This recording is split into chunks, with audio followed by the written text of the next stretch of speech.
offer, come into my embrace, 'cause you belong to me. So hold on to me.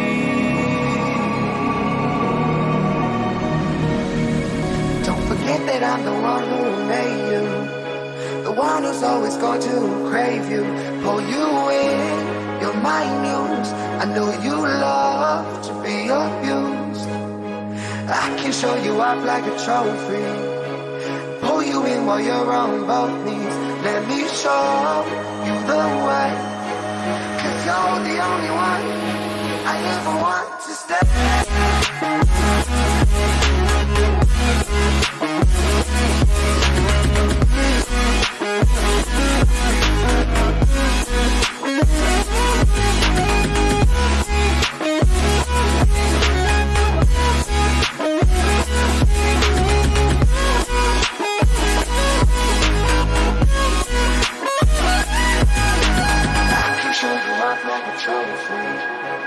Pull you in while you're on both knees. Let me show you the way, 'cause you're the only one I ever want to stay.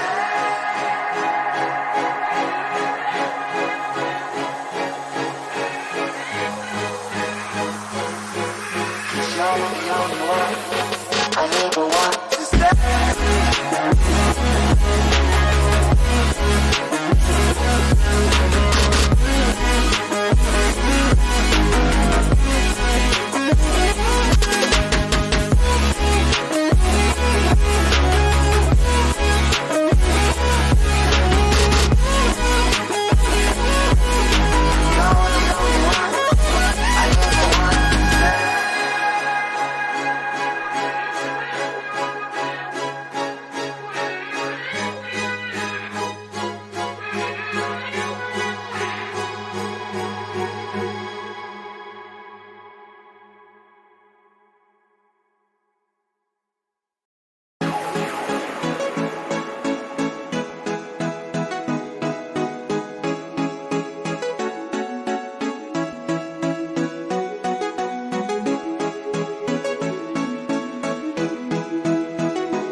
I'm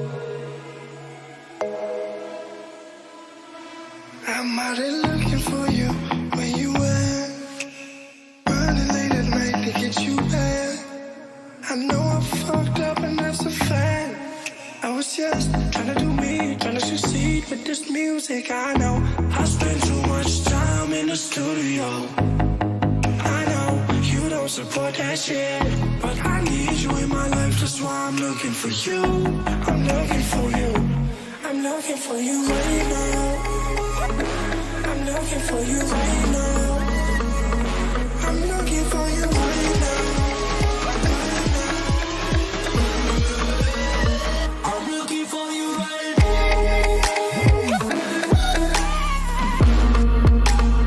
I'm looking for you right now.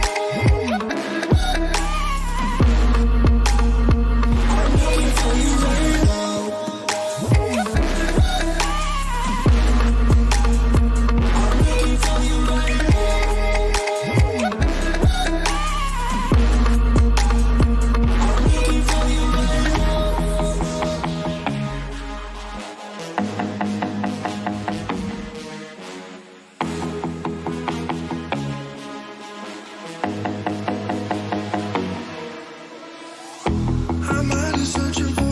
Again, checking all the places you go with your friends, and I know I need you here at night to make amends. I don't wanna end up on the rooftop thinking about you.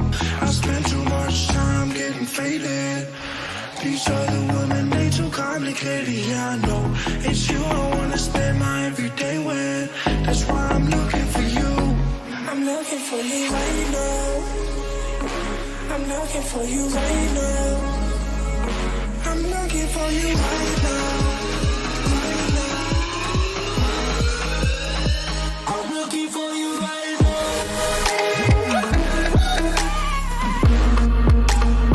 I'm looking for you right now. I'm looking for you right now. I'm looking for you right now.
of strangers. Believe me when I say, loving me is loving danger. Your heart is bound to break. I walk alone in the night, neath the pale moon. Loving's for the fools. Baby, beware of my body. I'm alone, I'm alone, I'm a lone wolf. I'm a lone wolf. I'm a lone wolf. I'm a lone wolf. I'm a lone wolf. I'm a lone wolf.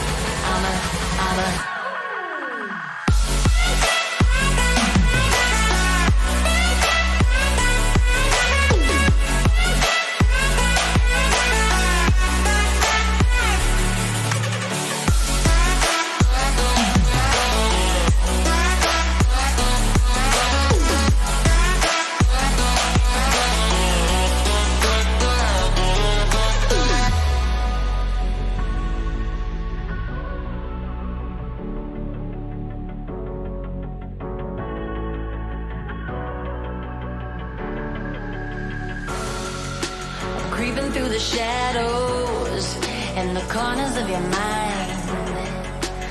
I go where the wind blows. I run but I don't hide. I hear the call of the wild, whispering the name. No, I can't be tamed. My heart belongs to the night. I'm alone, I'm alone, I'm a lone wolf. I'm a lone wolf. I'm a lone wolf. I'm a lone wolf. I'm a lone wolf. I'm a lone wolf. I'm a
Ladies and gentlemen, welcome to CEA. We're going to be watching today's game against Rutgers and CMU. It's going to be a very interesting matchup for today as we're going to be watching Kevin Joker pushing it forward again.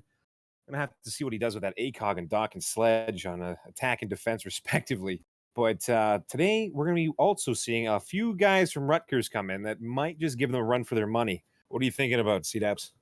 I'm really looking forward to how this match is going to go. Rutgers and CMU, they are a self-defined rival series, if we will say it that. These guys have known each other for a long time. I think we're in for a good game. Absolutely right. We're just waiting for a few more guys to come in and get everything together. And we're going to be starting up here in a minute. But while we're going to go through here, maybe talk a little bit about each team respectively in regards to how their play seems to go either for the attack or the defense.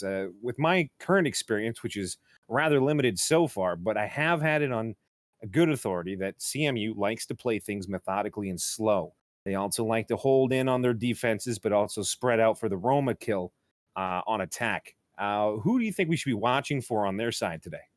Well, I think the way CMU has sort of defined their new attack. It goes Kevin Joker is on the primary entry with Yasha backing him up. Calvrix is taking her more IGL role and helping to facilitate the other people such as Spyglass and now RN97. I'm going to be really interested to see at how this roster lineup for Rutgers does go in. I don't know if it's going to be Taco as the last man in or Cygnus. Naturally, will be Taco. So unfortunately, we are not going to get to see Cygnus playing today, who is a good fragger for this Rutgers side. But as we go into Coastline, it's going to be quite interesting to see how a more heavy frag style map is going to play out.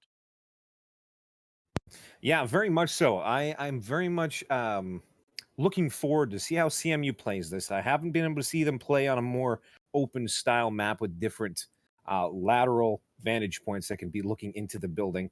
And I'm definitely looking forward to seeing how that's going to affect how they're going to play, whether or not they're going to commit maybe one or two members to a roam, or how they're going to adapt to Rutgers' attack and defense on both sides.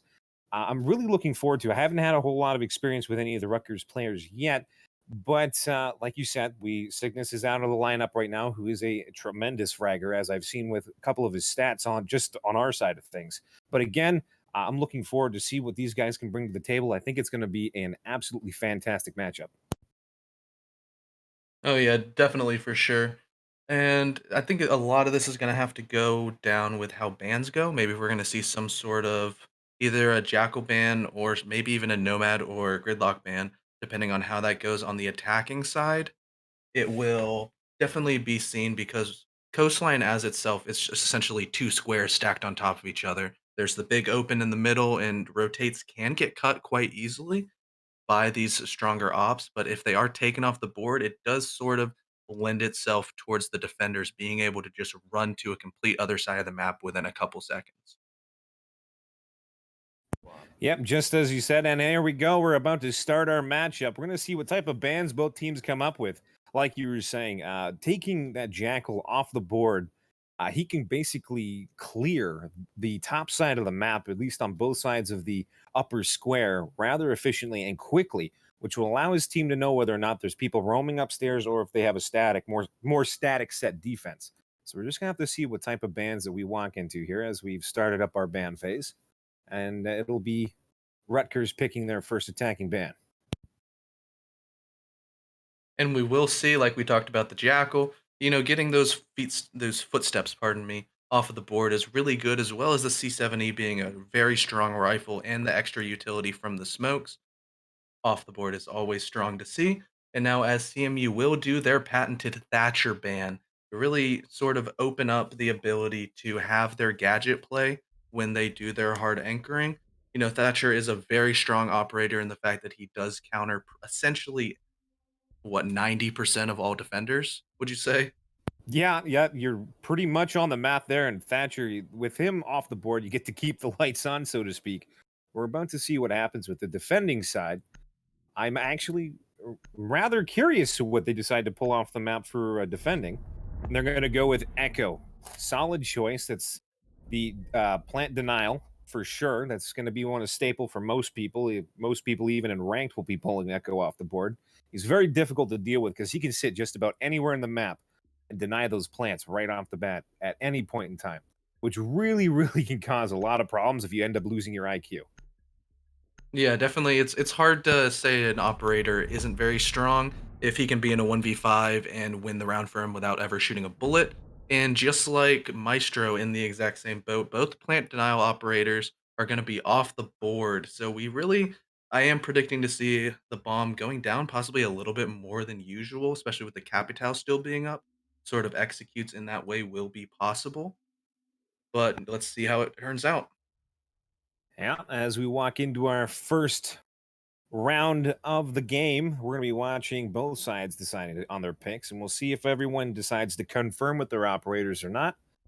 It looks like, as it stands, yeah, it looks like Rutgers is going to be going for the Mozzie Legion LA Jaeger Mute, and CMU voting for the IQ Zofia Sledge Capital line. Let's see if anyone decides to switch out.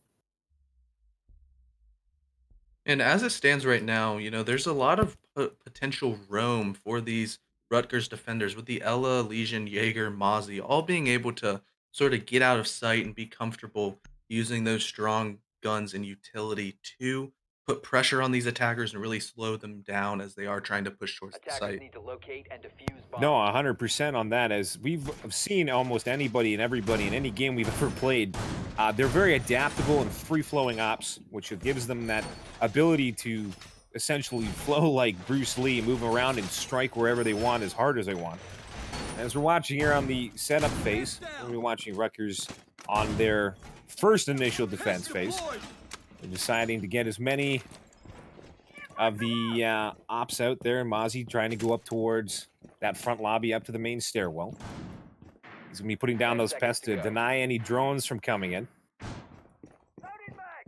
5 seconds left. And now we are going to see the Super Shoddy going to go ahead and start doing some remodeling upstairs, really giving some good Attackers have dropped the bomb diffuser. paths for these Attackers have defenders recovered to sort of do some peekaboos around in these high traffic areas of VIP lounge as well as masters. We're also going to see Buddy going ahead and rotating upstairs to possibly give some support up to the other roamers. It's going to be interesting. And now we're going to be at the start of the map here. We're going to have CMU coming in, looking for that calculated assault as we're used to. It looks like they're going to be picking it up from that kitchen window, trading shots.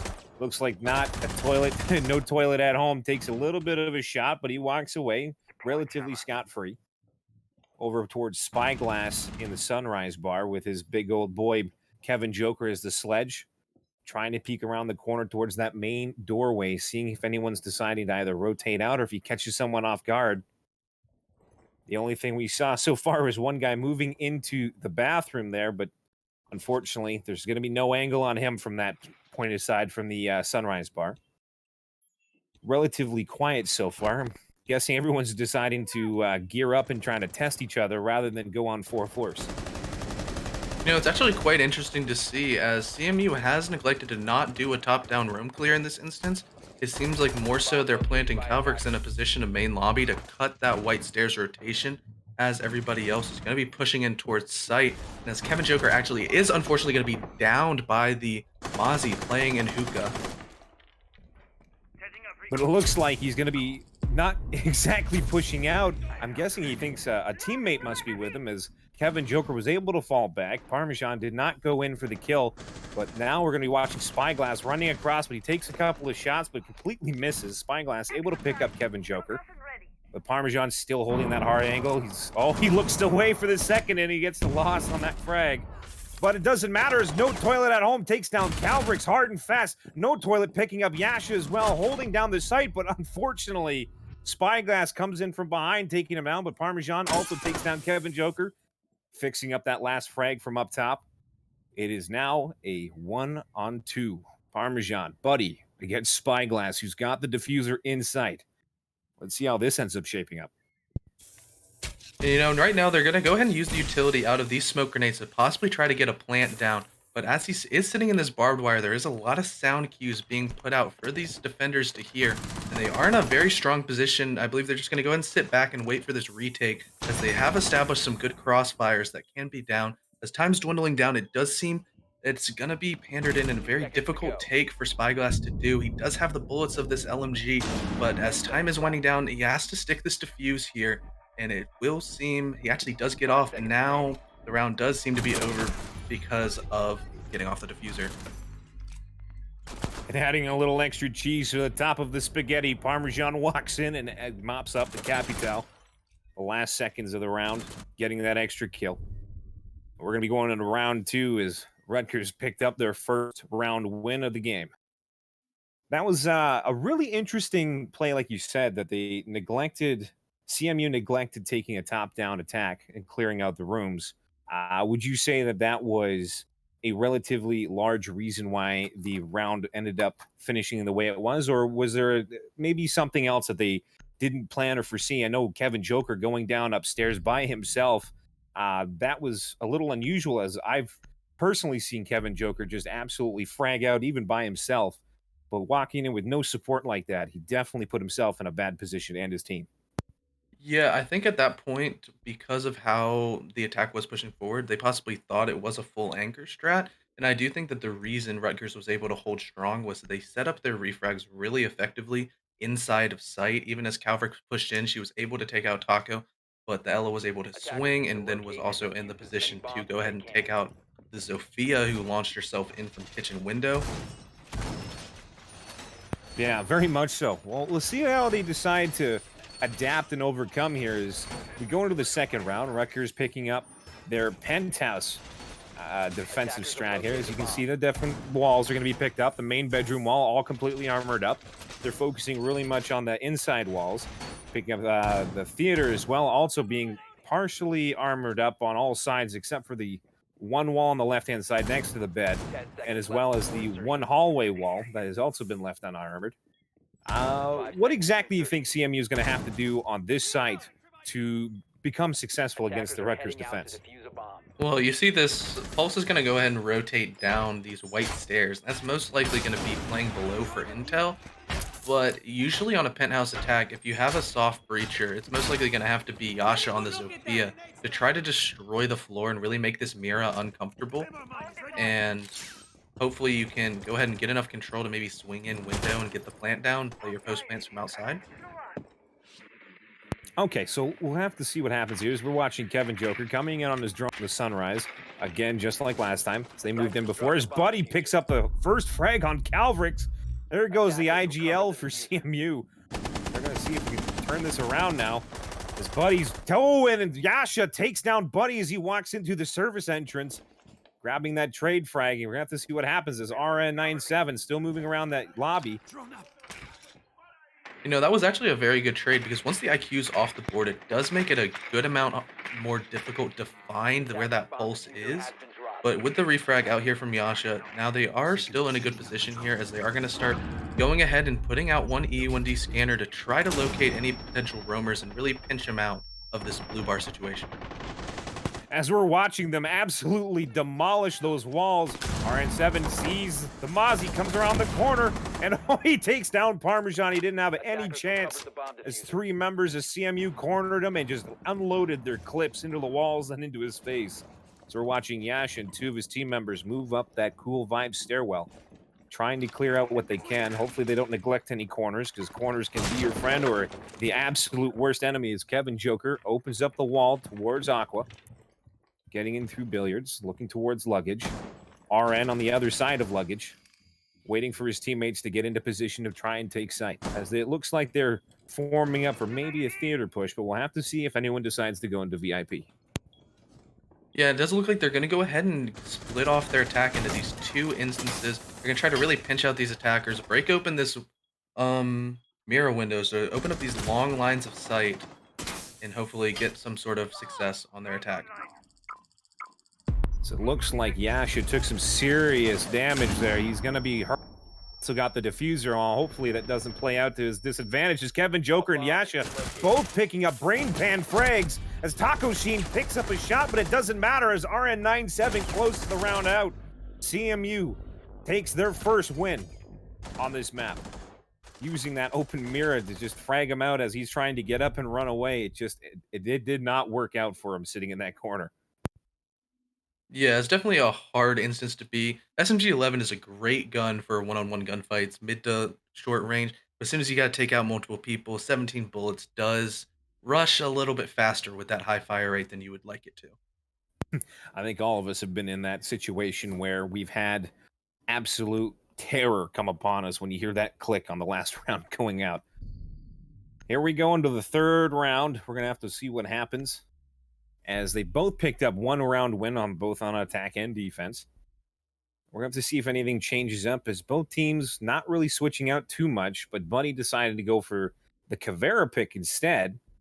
Parmesan switching from Pulse to Mozzie for that drone denial. We'll have to see if this changes things up, as that is a very heavy roam character. But doesn't look like CMU is opting for any anti-roam, so we're going to have to see how that plays out for them. As many bombs as they can. You know, I think at this point, this lineup is definitely like a set hard concrete lineup with the IQ Zofia, Sledge, Lion, and Capital, which it is interesting that Coastline is one of the few maps you can definitely do this in. Because I think usually Penthouse is the only site you can think of that you might need a hard breach. But if you are able to take your 90 control and your white, you can just body your way into theater Attackers have discovered the and location of a still bomb. have some success on attack. We're going to have to see how that ends up planning out, as it 10 seems seconds to go. with the Caveira pick, if she stays alive long enough, that's going to cause a lot of pressure on the flanks. They're not going to know where she is as long as she's able to keep herself hidden.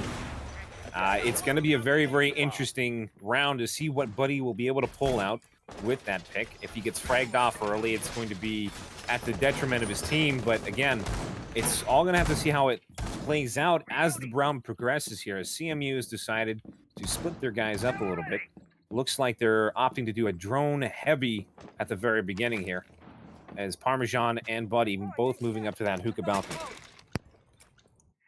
Now we will see some drone work coming out. Calvrix is not trying to get killed by a pulse in kitchen delivery. Once again, she will not make the same mistake. But as Kevin Joker is going to go ahead and have some shots taken out in him as he is trying to take forward, unfortunately is going to miss the, I believe that was the Mozzie of Parmesan. However, there are some crossfires out and both will be eliminated as Buddy unfortunately gets the TK with the dropped impact nade onto Parmesan. Talk about going out with a bang with your friend, but no toilet at home takes down Kevin Joker in the same room he was dropped in the first round. That's gonna hurt, but it's still a 3-on-4. CMU has, oh, there we go, Spyglass taking down No Toilet at Home on that blue stairwell. This Cool Vibe Stairs seems to be the one place where the bloodbath has started, but we don't know where it's gonna end yet, as Taco Sheen and his mirrored teammate A-Fire is going to be holding hard on the site, but they're both incredibly hurt. As CMU's lineup, Calvrix, Yasha, RN, and Spyglass all pretty much with full health, if not just a little below. As this is going to be a very difficult hold for Rutgers, as it's basically almost a 50% increase on manpower here, as we're going to be seeing Spyglass pushing down with that Capital, and Yasha takes down Taco Sheen, and it's nothing but fire and flame. But it doesn't matter as Yasha picks up that last kill on A-Fire, but my goodness, if he had missed, it was just going to be a barbecue regardless. Yeah, I would have to say this was definitely an explosive round from the CMU attack, and it seemed like Buddy also did go ahead and add to a little bit of that explosion with that missed impact nade. However, it was a good attack, and I do believe that's why most teams have shifted away from the penthouse site. I do not believe it is the stronger of the two sites between Blue Bar for the final site. However, I think CMU played both of those attacks perfectly, and they got their room clear out, and they still had their ops up when they started to execute.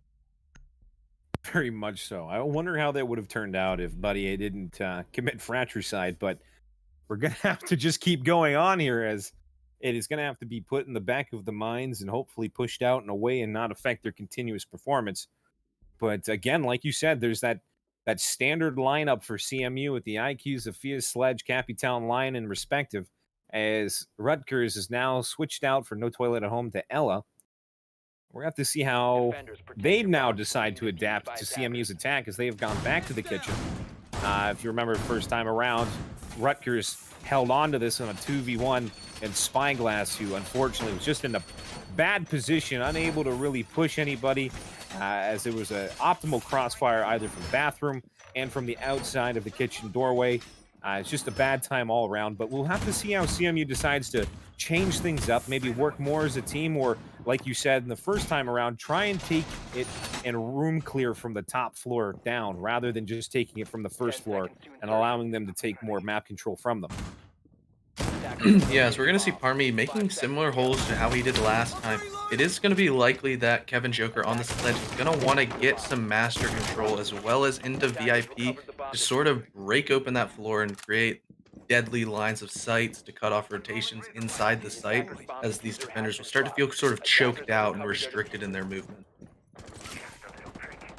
And here we go at the very beginning of the round as CMU opting to take open the service window as Yasha rips it open as an upside down rappel comes in. Trying to get an early frag, but there's nobody there answering the dinner bell.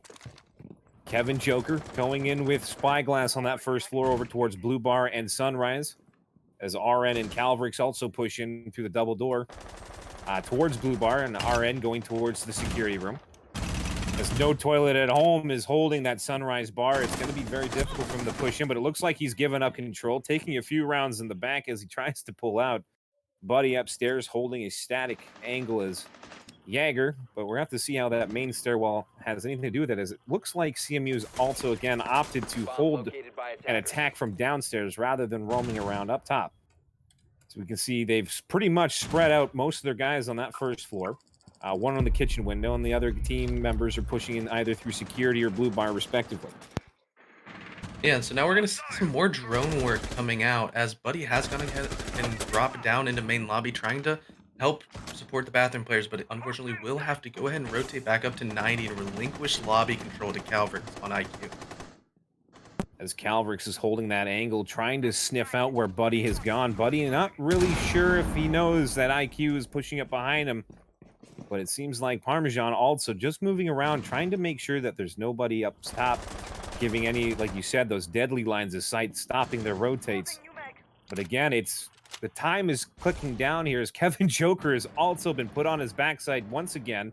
Spyglass, the one and true teammate close to him, trying to... Oh, Calvrix taking down Parmesan and Spyglass taking No Toilet at Home down. There goes one other defense upstairs and one guy downstairs as RN starts taking down Taco Sheen, but it doesn't matter as he's given the Mountain Dew through the boot. And Buddy comes back in and picks up his teammate. However, it does seem that the diffuser is going down from kitchen window on Spyglass. These defenders do not know, and they are weak on HP. However, now the LMG of Capital is going to go ahead and start spraying out down a fire. You know, in a 4v1 retake situation, but he does have his work cut out for him. Is going to go ahead and be wary of bathroom. However, as the Capital does go ahead and swing, it is a game over round for CMU. Talk about putting the lock and shackles on his prison cell. This time they crossfired him into a corner. Looks like they turned it around on the defending side team as both of them were pushed into that corner and respectively pulled apart.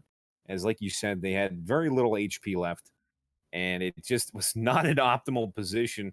CMU played slow and methodical, picking off some of those outside lying roamers and taking down the defenders one at a time. It looked like maybe one or two of them took a few rounds to the side while trying to rotate. They were playing those nice passive angles, working together as a team, clearing as a team. And I think that definitely spoke to their ability to take that site this time with ease, as 4 of the members of CMU stayed alive on the entire minute of that attack versus their first round push, where it was just Spyglass left and unfortunately ended up getting cleaned up by Parmesan. But this time, it's Parmesan eating the bullets from both sides. You know, I'm definitely interested to see how this Goyo pick is going to go ahead and change exactly how CMU has to attack. They do have the soft reach of the Zofia as well as the nades of the Sledge that will be able to take out these Vulcan shields from a distance, but that is a large use of utility as well as the time that's going to be killed, or more literally burned away off the clock with the fire. We're going to have to see how that comes out, if he's going to start up his rap career and start spitting hot fire everywhere. But it's going to see what happens with Taco Sheen as he's bringing Taco Tuesdays back or not. But as we see here, again, they picked up on that kitchen play. We're going to see how they play this a little bit differently, as they were definitely pulled apart in so many different ways on that last round. They're going to try and, again, build off of the success of that first round defense here. See if they can bring it back, as it looks like CMU is taking the lead 3-1. Now we're actually going to see a spawn peek from No Toilet at Home going towards the ruin spawn. Possibly going to try to see a pick out, but it does seem as he does abandon it quite quickly as nobody does come. Yeah, Spyglass, seeing that open board, decides to take a couple shots and see if he can pick him up. It looks like he tried to re-peek it on a farther distance, but Spyglass pushes him back, as it looks like A-Fire's taking a little bit of damage through that service hallway rotate hole that he's got there. We're gonna have to see what happens there as RN97 starts moving up to the front door. A-Fire watching that Goyo shield from the front there. RN97 seeing those shots coming towards him as the defender was taking out a drone. He now knows he's there, but they're both pushing and firing back at each other, quick peeking as quick as possible. It looks like No Toilet at Home and his teammate Parmesan are both going to be sitting in that front lobby area next to the bathroom, trying to keep a little bit more map control. But it doesn't matter, as Yash is using a little bit of his utility to kind of push in. But RN97 playing it the patient game, finds No Toilet at Home, and that's a big pick. As Doc is now off the board, and the defending side HP pool is starting to be dwindled down and we're seeing Parmesan getting a really good quick frag off of Spyglass, turning back around to hold that front lobby. Calvrix playing a very disciplined and slow game, picking up that kill as he tried running back into sight. And again, the defenders are being pulled apart in a methodical manner. As now we are going to see, with 4 people left on site, the execute is going to go ahead and start out as Taco Machine is going to be taking some pop shots over towards kitchen door. However, a fire does seem to be cut off inside. Actually, Yasha is going to be able to swing in and take out Taco Machine. Now there is only the Legion left in bathroom, as site has been relinquished to the attackers. With the Lion Skin coming out here, he's not going to be able to rotate, and unfortunately is stuck out by Kevin Joker, holding a good angle underneath the toilets. Yeah, he took a peek under the stall. They say don't do it, but in this case, it worked in his absolute advantage, putting him back into the toilet, closing the door, and letting him flush himself down there. There was nowhere else to go for that Legion, unfortunately. Yeah, he was definitely stuck between a rock and a hard place, between those stall doors and that linoleum toilet. Talk about kissing the pearly gates a little too soon. We're walking into our 6th round here as CMU is now starting to get a commanding lead at 4-1. Rutgers is going to have to pull up their socks, possibly knee-high, to get themselves moving again. As we're seeing again that Goyo pick. We'll see if that's any adversity to their current defense. As Buddy has moved off of Mirror towards Pulse, bringing back a little bit more roam. But again, they do have an IQ with Calvrix. He's been using it rather slow and steady, wins the race type of pace. We'll have to see if Pulse is able to get any quick frags or maybe even a good flank in. As the last time Buddy was using a roam character, unfortunately, ended up doing more harm than good. But we'll have to see how that plays out, as the beginning motions of the prep phase are now opening up. This will actually be the first time we will see these defenders going towards what I believe to be the tertiary site of Coastline, being a hookah. Most people do refer to this as the more strong site. Everybody likes to defend it. However, we were going to see Rutgers was choosing the other sites of kitchen and master bedroom a little bit more. Maybe they're more comfortable on it. Maybe they were just trying to get some momentum, but now they are on hookah. Yeah, definitely. It could have been a three-way slice here, but they've decided to go for that hookah billiards plant instead of kitchen. I think maybe they just weren't getting the success that they were looking for in kitchen, so they're trying to switch it up a little bit, keep it from, becoming too much of a reoccurring theme. Maybe switch it out, allow them to come back to it at a later time. But we're gonna have to see what happens here as RN and Calvrix are coming towards that double door on the other side of blue, and they're defending it hard as Nidos are being thrown out. It doesn't matter as Kevin Joker moves in, but Buddy picks up RN97 as Calvrix was on his drone, but he picks up that trade frag. That's a big one down. Parmesan also picks up Yasha, but it gets traded again as Spyglass cleans him up. As now we still see Spyglass going ahead and trying to get the refrag on, as this player insecurity is peaking quite strong. Toilet at Home giving a little teabag, knowing that he is comfortable in taking this fight and wasting some more time as these attackers are trying to take offense. It's coming down to an equal playing field here, as it is a 3-on-3. Calvert, Spyglass, and Kevin Joker still left on that CMU side, as Rutgers still has no toilet at home, a fire, and Taco. We have to see what happens here. Is everyone's starting to slow down and try to work as a team, recommunicate what's going on around themselves, trying to rally a little bit and reconsolidate their position, as it looks like Calverts is trying to get a little bit more of the devices off his sight as he goes back to go pick up the diffuser. Kevin Joker watching that long through square on that bottom floor, looking through some of those extra debris holes, as Taco and A-Fire are still holding hard on that site. We got Calverts moving up to the B site hookah balcony, taking shots as Spyglass comes into the supporter. And it comes down to what they're about to do, whether or not they're going to push in hard and fast, or if this is going to be another slow push. They have the time to drone it out. They have the time to look for that intel. But you have to see what they end up doing, as they do spot the Goyo shield behind that left-hand side half wall. We're seeing Kevin Joker getting his frag grenade up, pushing it up. As Kevin Joker decides to push, he gets the frag on Taco. He starts pushing to the top, but he gets fragged on the left-hand side. As they start pushing in from 90 hallway, A-Fire also in that bar area next to Billiards. No toilet, trying to go in to cut them off as he sees Kevin Joker down, gets the extra frag, goes to peek, but Calverts puts him down in kind.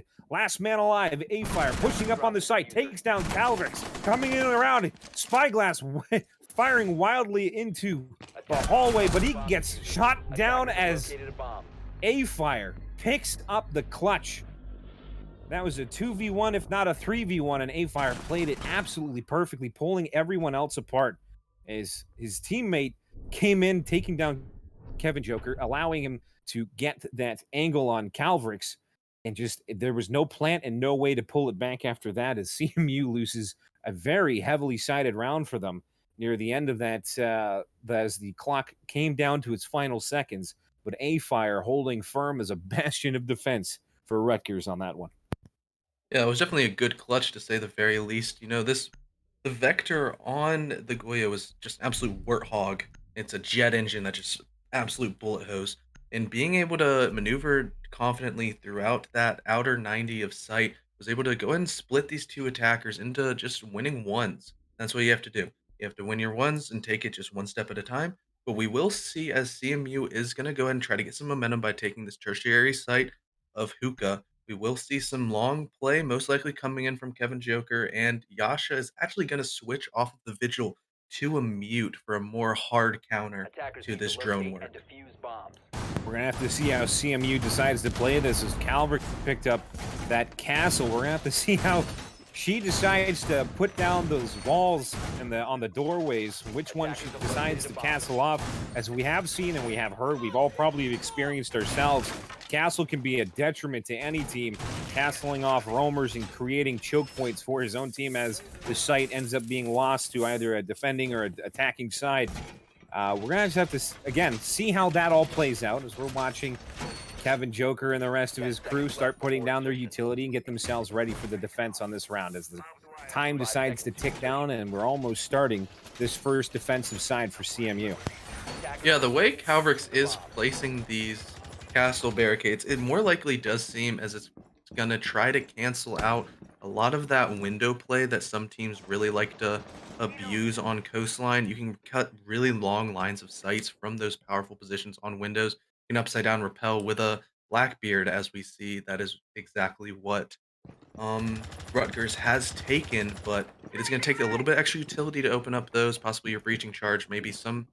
In this instance, it's probably going to be a Zofia stun taking it away to try to establish your Blackbeard. It's gonna take a little bit extra time, and time is always on the side of the defenders. Very true, as we're going to be walking in here, and CMU is, again, pulling out those drones to try and get that extra intel. There really isn't much other than Yash's ability to mute them out. But currently, right now, they're more played towards the defending side of those hookah billiards windows. So they get free roam right now with those drones to kind of clear up upstairs to see whether or not there's anybody really roaming. The only person that was currently roaming was Calverts, and Parmesan finds it and sprinkles himself all over the top of the spaghetti. There goes the first frag, castle down. to see how CMU decides to adapt to this, is it looks like Rutgers is opting for a much more heavier push from the penthouse side than coming in from the actual hookah balcony areas, as they are starting to open up walls into 90, trying to give themselves better lines of sight, as it looks like Taco Sheen finds RN97. And again, the fight starts with No Toilet at Home taking down Kevin Joker. That's going to be huge. The CMU loses one of their long-range fraggers. Oh, and again, as RN97 gets taken down with a Twitch drone, he's now put down promptly, but Spyglass kills him to deny the frag. That's a bit cheeky. Yeah, it's definitely with smoke grenades. They do work both ways, but Spyglass most likely was just going to try to go ahead and protect himself. But unfortunately, as soon as any of that Toxic Babe does get ingested by the teammates, it will be deadly. But Taco Sheen just goes ahead and runs down 90 and cleans up the rest of this Carnegie Mellon attack. For defense. Call him the janitor, because he just mopped up the rest of that team, looking left, looking right, and putting it all in the dustpan. Rutgers taking that first round on the attacking side. They're now bringing it back as that lead has been dropped to 1. Yeah, and as we've seen the meta shift on Coastline, most maps are defender-sided, but as most people do say, Coastline is the Dust 2 of Rainbow Six Siege, so definitely it's whoever can get the more frag. It's just winning your gunfights. Strats almost go out the window, and it's just guns versus guns. And in this instance, guns are usually a little bit better on the attacking side, leading it to not a surprising 4-2 split. But now, as we will see, we're going to try to understand exactly how Rutgers is going to bounce back, possibly get some more momentum off of that strong attack that they just showed. Definitely going to be feeding off of that very strong play as a team, taking it from VIP instead of taking it from hookah balcony. Allowed them to play those long hallways, creating their bottlenecks and cutting off a lot of the people that are trying to rotate back, as we saw as Calvrix was cut off playing Castle upstairs. He was cut off from that 90 hallway and killed promptly from theater. We're going to have to see how this plays out, as it looks like Yash has decided to switch out to the castle, and Calvrix has gone back to her favored Valkyrie place. We're gonna have to see how this switches things up. They're gonna have a little bit more intel this time with those cams, but again, CMU is on the back foot here, and Rutgers is now trying to charge forward and really build up that momentum, turn off the brakes and continue forward, trying to push CMU back down to a split on a 4-4. But we're gonna have to see whether or not that ends up playing out. As we've seen so far, both rounds, no matter who playing, can turn in just about an absolute instant, depending on how they've decided to go forward, holding off this attacking side. Yep, and that's definitely why people love Coastline so much. It's really always exciting to see exactly how different teams attack it in different ways. The map can be played out so many different times. Sometimes it's defender-sided, sometimes it's attacker-sided. But it's just sort of whoever's feeling himself, whoever's going to hit their headshots and get forward, get their momentum, and keep swinging. And the action is starting up now, as we've already had ourselves a little bit of a peekaboo challenge coming in from that VIP and Legends hallway there, as Yash is moving around his castle, trying to maybe pick somebody who's not looking the correct way, someone that might be coming around the corner to clear out that bookshelf area. But it sounds like he might be getting droned. A Twitch drone moving around, probably from Penthouse, coming through that drone hole to the left of him. May or may not have seen him, as Calvrix has decided to check her cams. See how this turns out. Is not really too much conflict yet, but it's coming as the seconds tick down. It is only coming to the inevitable, as both teams are lining up to try and take each other down. Calvrix gets droned out, taking down that drone for a quick second, but she's pinging up top to tell her teammates that she hears them coming in through the top of VIP. So we're watching Buddy putting down one of his thermite charges, opening up that wall from VIP into the hallway, looking into billiards, giving them better sight lines and a better coverage from that right-hand side vase area that so many people like to camp and hold. Yeah, it does seem Calvrix is going to be trying to use the intel possibly to get a nitro from beneath, get a free kill. However, unfortunately, she is getting pressured out by these drones and not being able to sit on her cams. Now, with this long line of sight, Kevin Joker actually is able to go ahead and take out the thermite from a really deep angle, all the way from Aqua. However, the Sledge of a Fire is going to go ahead and swing out Yasha on that UMP castle character. We're watching No Toilet at Home looking in through that hookah balcony. deciding to throw a few of his flashes and see if he can better, but it doesn't matter as RN97 takes down Taco Sheen, and A-Fire trades back, taking down R97. As A-Fire coming down that 90 hallway, we're looking back towards Spyglass, holding the Cool Vibes stairwell as smoke. He's got no smokes left, but Kevin Joker still holding that long sight lines that was created by Rutgers. It's going to hurt them really hard as Kevin really feels very at home with those long hallway frags, but it doesn't matter. There's no toilet at home. Takes down takes down Spyglass. Parmesan coming in to top it off as Kevin Joker goes down. A-Fire planting down as Calvert shoots down Parmesan. He comes in. He doesn't see the diffuser around the corner. Trying to check out all the different corners to try and get himself in, but he's got to walk through the barbed wire, giving off those audio cues. Calvrix is going to come over towards the right-hand side towards that rotate, and it doesn't matter. There's no toilet at home, laying down behind that saran wrap shield, just dropping Calvrix as she comes around the corner, and that'll clutch it out for Rutgers, taking another round. That's 2 in a row now. They're going to start building momentum, and this is really going to hurt CMU if they can't pull it together and start pushing forward again. You know, it's really unfortunate to see how Calvert did manage to put that bullet hole directly on the forehead of the Blackbeard. That's why people pick Blackbeard. It's an extra life almost. When you play against good players such as Calvert, you know she's gonna hit your head, and you just get a second chance at life. And unfortunately for Calvert, No Toilet at Home was not going to miss with that extra shot. Absolutely certain. As you said, that round pinged right off where the forehead would be. Unfortunately, the saran wrap caught it, and he was able to close out that round, allowing Rutgers to pick it up and cause a tie at 4-4. This is going to get absolutely exciting as both teams are going to be rushing for that win on this first map to give themselves those extra points. We're going to have to see how this goes. It looks like Yasha's gone from Rook to Legion for more area denial. And things are just going to start spicing up here as both teams are going to get desperate for points and for round win. We're going to have to see how this switches out as CMU has decided to go for that kitchen hold.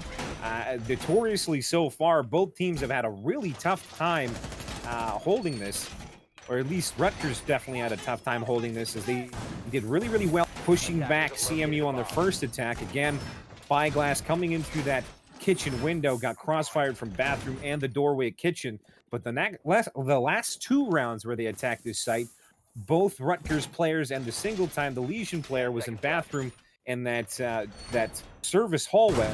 They were just absolutely put in a prison cell, and the lock and the key were both thrown away at the same time. So we'll have to see how they decide to switch it up as we see Kevin Joker trying to get that early spawn peek through pool to see if anybody whacks into it. As it looks like most of Rutgers players have decided to avert themselves and go around the other way, which inadvertently helps them stay alive as Kevin Joker doesn't look like he's going to get the spawn peek he's looking for at this time as Buddy's coming underneath the pool, but he's not really watching. And Kevin Joker not looking out the window, couldn't pick up the frag as he was walking across. And it looks like that spawn peek in both sides, neither of them looking at it at the time when they're walking past. It's not going to pay out dividends to anybody at this point. Yes, now we will see as the attackers are going to go ahead and spread themselves out among this top floor. They're going to try to go ahead and pick out these roamers as a fire is going to be droned in towards Hookah. However, there is a player playing that top Cool Vibe stairs.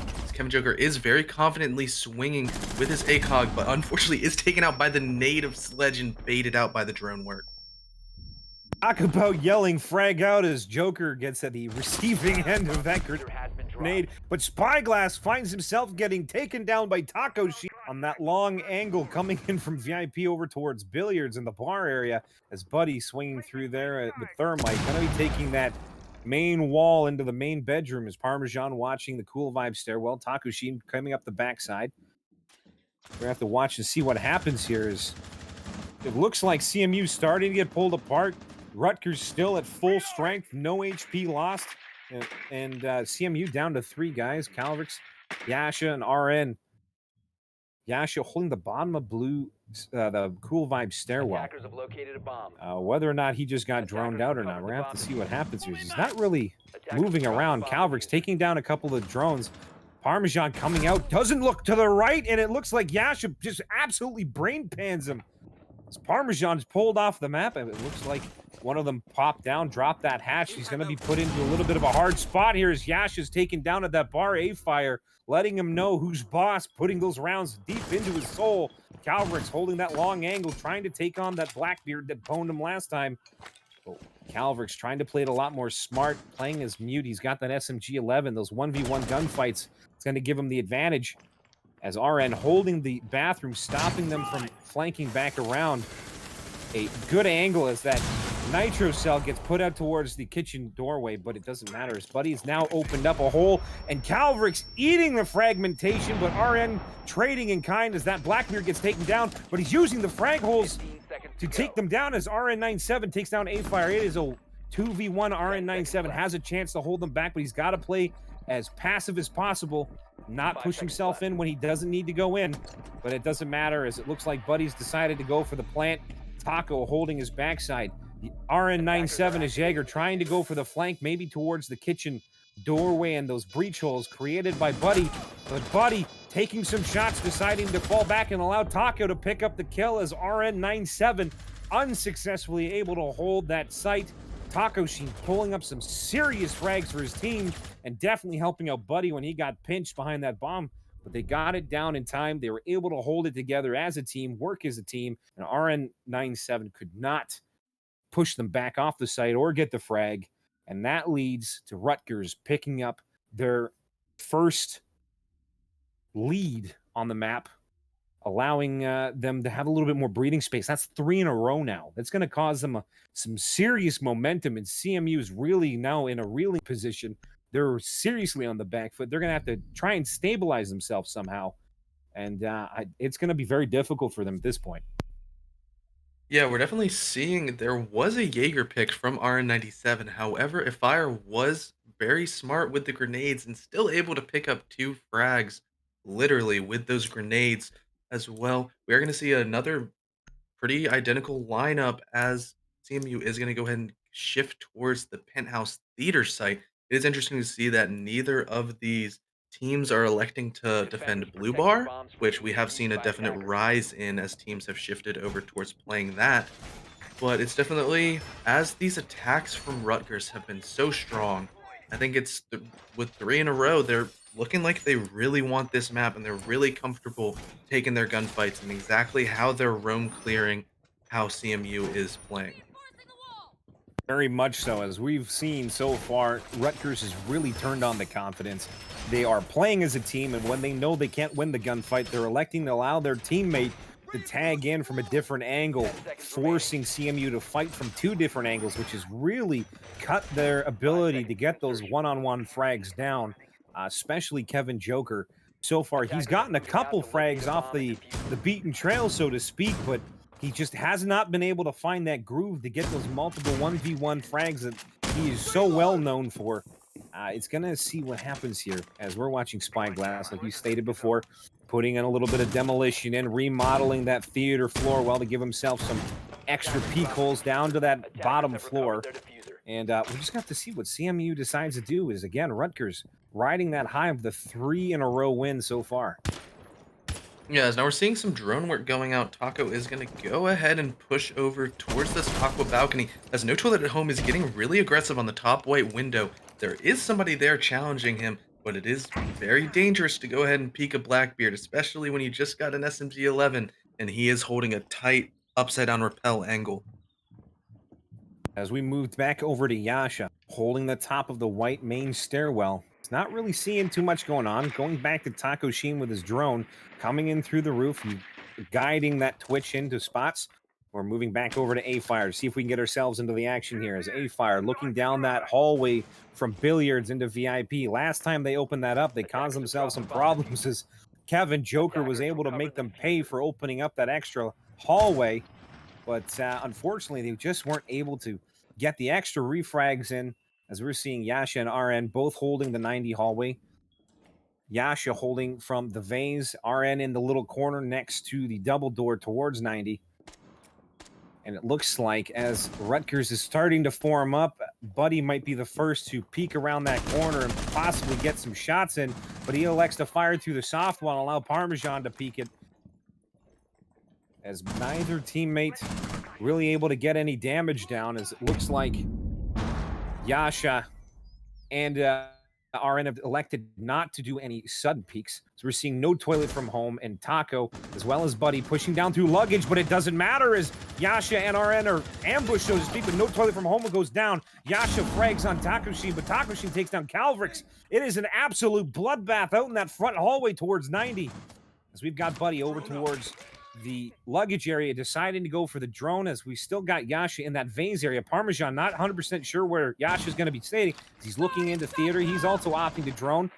It's going to be a very drone heavy, but it doesn't matter as the mutes are holding all those drones back as Yasha's feet stick out, and Parmesan saved by the Adidas sticking out a little bit too far. Buddy going to on the other side towards VIP, possibly to get that door or the wall open towards the master bedroom. A-Fire watching his flank, and the seconds are ticking off the clock. The Spyglass and Kevin Joker, the only true remaining members of CMU left, but it doesn't matter as Kevin Joker takes down A-Fire. That's a brain pan empties as we're looking at Parmesan taking down Spyglass, and it's going to go down. And Buddy getting the last kill on Kevin Joker. It doesn't matter as Rutgers is now going to the point of it's a bit desperate, but they seem almost unstoppable as the trades just keep coming in, whether or not CMU is turned the wrong way or they're expecting a different end. Looks like Rutgers has had their number the entire time so far, as that's another round win. They're now up 6-4 on CMU. Yeah, it's definitely seeing the confidence of Buddy on that thermite, just willing to sprint in and get hip fires straight into the skull of the Doc. You know, even with the Doc holding the bullet holes, it was still a very strong setup, but as they just sort of pinched in from both sides at the same time, they overwhelmed Kevin Joker. You can't kill three people all peeking at the same time. It's so difficult. However, I think the main reason on that attack or on the defense they even came close was Yasha was in that very strong position, hidden away up in the broken vase. It did seem like there wasn't some proper communication as to exactly where the mute was playing, as it was unfortunate that Yasha did whiff onto Parmesan as they pushed towards 90. The mute could have gotten an extra pick. However, the F2 is just such a strong gun in close proximity. Very much so, and I think one of our good friends, Tuchanka, after that one would have said, doesn't matter, acceptable casualties as long as they... But like you said, if Yasha had maybe stood up and not have his feet pick out, he wasn't able to see Parmesan as he walked down that 90 hallway, and Parmesan was able to just unload into his feet, grabbing toes and clipping them. But yeah, if he hadn't stood up, like you said, there seemed to be a miscommunication as no one really called out where Yasha was sitting in that vase area. But we're going to have to see going forward whether or not that gets tightened up, because that could have caused some serious malcontent and maybe a different outcome, as Yasha probably could have picked up the frag on Parmesan and maybe one other before he was taken down, which would have allowed Kevin Joker to do some serious damage, as we see him coming out for one hell of an open ballsy flank, trying to get that spawn peak, but it doesn't work out in his favor, as we've seen so far. Yeah, it does seem like CMU is starting to get a little bit more desperate. They're trying to get anything possible to get some momentum on their side, swing things in their favor, including a spawn peak from Doc. However, in this instance, it's very hard.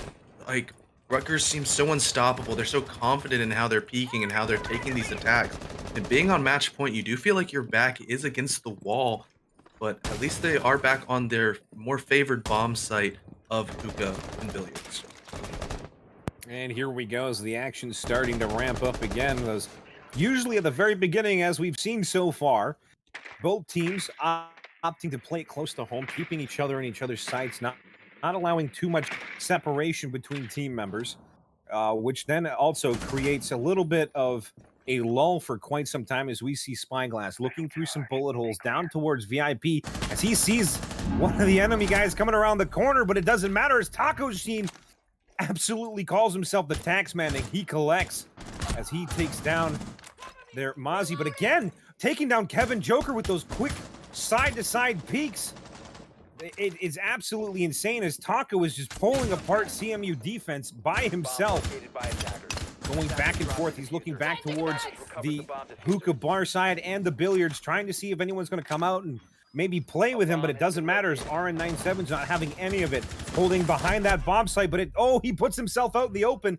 Buddy picking up the frag on RN97. And it doesn't matter. Yasha also turns the corner, gets put down absolutely without any humane feeling whatsoever, as Calvrix is the last person alive. She's trying her best, trying to get back out and around, decides to flank through the hatch as she's taking rounds from almost all sides up top. And then all 5 members of Rutgers is currently still alive. It's just Calvrix. It's not looking good. The outcome is looking pretty grim for CMU. She tries moving up a little bit slow, finding Buddy, but Buddy's like, I don't think so, and gets the trade as he goes down. I think that was one of the best rounds I've seen from Taco today. Those were some absolutely insane shots, especially those quick leans on that long angle towards billiards. That was essentially, as we saw, a flawless round. It's about as textbook as you can get for a hookah's take from Rutgers, and they definitely deserve that map. Oh, very much so. That, especially those last frags by Taco, like you were saying, those quick peeks, I think, almost made Kevin Joker regret his life decisions by looking down those long hallway peaks. But yeah, Taco definitely did some serious damage, both taking out the Mozzie through the VIP wall, even though he was the one that had the drop on him. And it just, Spyglass couldn't get the frag on him. Then the quick shots on Kevin Joker, that almost was the nail in the coffin right then and there. Calvrix off-site had to rotate through a hatch to get away from the bullets incoming from just about 3 different players. But right now, it's just absolutely crazy as Rutgers takes up the first match. But looks like we're going to be going into intermission here. So everyone, grab yourself some Kool-Aid, get yourself some Cheez-Its, and we'll see you back in about 5 minutes.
And welcome back, guys, ladies and gentlemen. On our second map, we're going to be coming into Clubhouse. Here's that last one. Rutgers going in for that 5-0 on their attacking side, picking up the map. just pulling apart CMU wherever they could. We're going to have to see if CMU decides to step it up and turn things around, as Rutgers is going to be running on that high of a push. And here we come with the start of the map. What do you think they have to switch up here, or maybe do differently than they were doing on Coastline to try and pick up some extra round wins to try and clear this map out for themselves?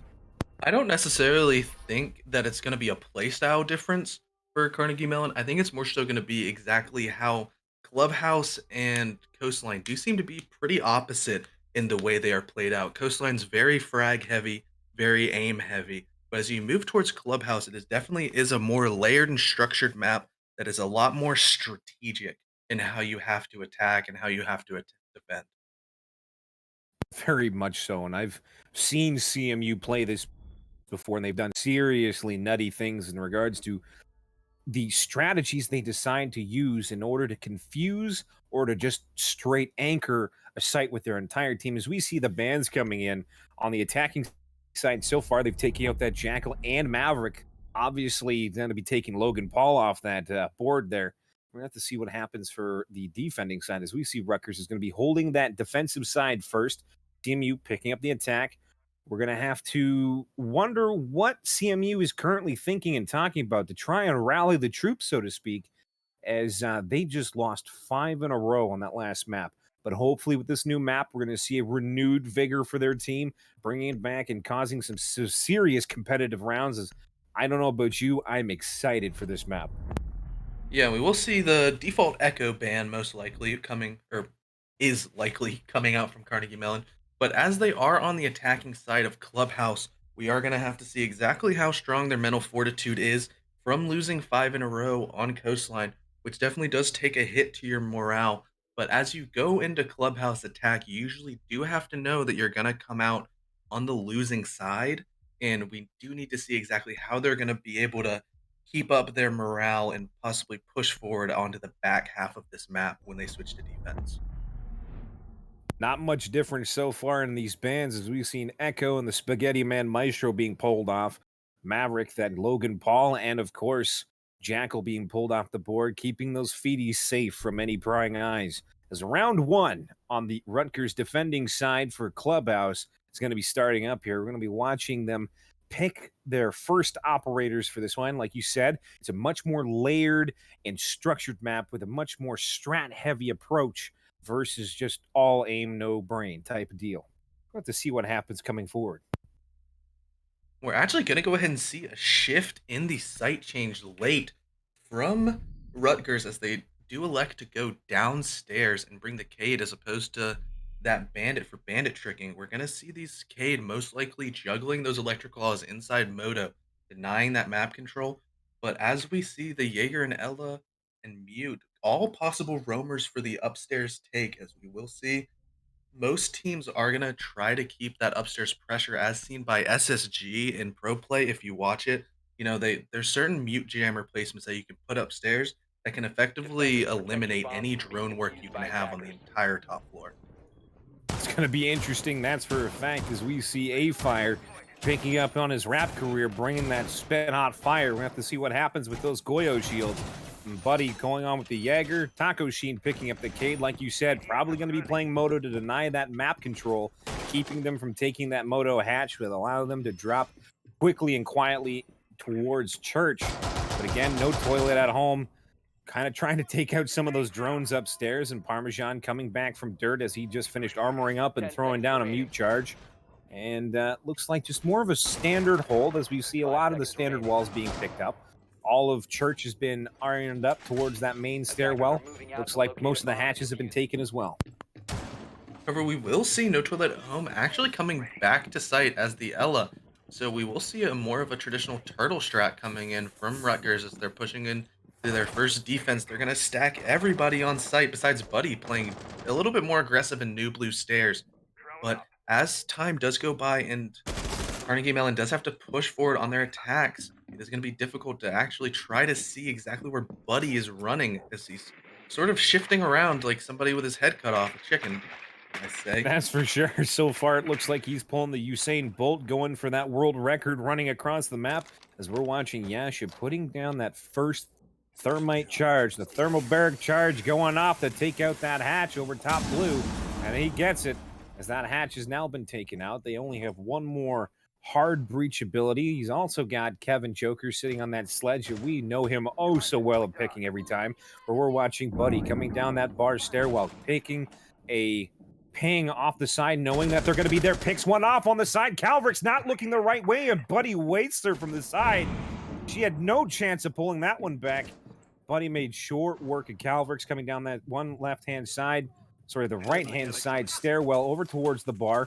We're seeing Thatcher taking down one of the Cades as it looks like Kevin Joker and his teammates are trying to look towards bar to stop that rotate from coming through. Now they know that there's a roamer. It's Buddy coming towards the garage catwalk, trying to get another sneaky flank, possibly coming down the catwalk towards that doorway. We'll see what happens later on as we're watching A-Fire. He's in a pretty awkward situation trying to get himself away from those extra holes that Sledge has been putting in that kitchen. It looks like they're doing a remodeling for some new kitchen counters, but no toilet at home, taking a few extra rounds, docking down some health, but not really doing too much damage. And we're back to Buddy, holding that sight on the right side. And it looks like the drone is not looking at him. Whether or not they saw him or not, he's pretty much hiding behind it. Is this man a ghost or what? We'll have to see what happens as that drone starts pulling off, and it looks like one of their team. Oh, no, doesn't look like it. Went to sword towards New Blue Stairwells. Another one's just outside of stock. We're watching Yasha as the Thermite coming in towards Blue behind that AC, but they can be flanked as RN and him are both looking towards the doorway and through the shoot hole that has been created. Parmesan taking down Yasha. Also, Taco taking down RN. It looks like he's going to continue his frag spree right on to the next map as Taco getting some really good kills as Kevin Joker and Spyglass pushed into Moto, but they have been absolutely pushed into a corner. Doesn't matter as Kevin Joker decides to take down No Toilet at Home. Oh, and Spyglass put down hard by Buddy, and that's a crossfire as two members take down Kevin Joker, but Parmesan gets credited with the kill, and that's a closeout. That is a very strong round by Rutgers, and they're continuing their streak from the map that we just came from on Coastline. Yeah, I was definitely seeing that Goyo play really being able to be brought and saved to the very end of the round. As soon as those Vulcan shields did erupt, that goes ahead and burns away 15 seconds off the clock. Actually, I believe it's about 12 and a half to 15-ish.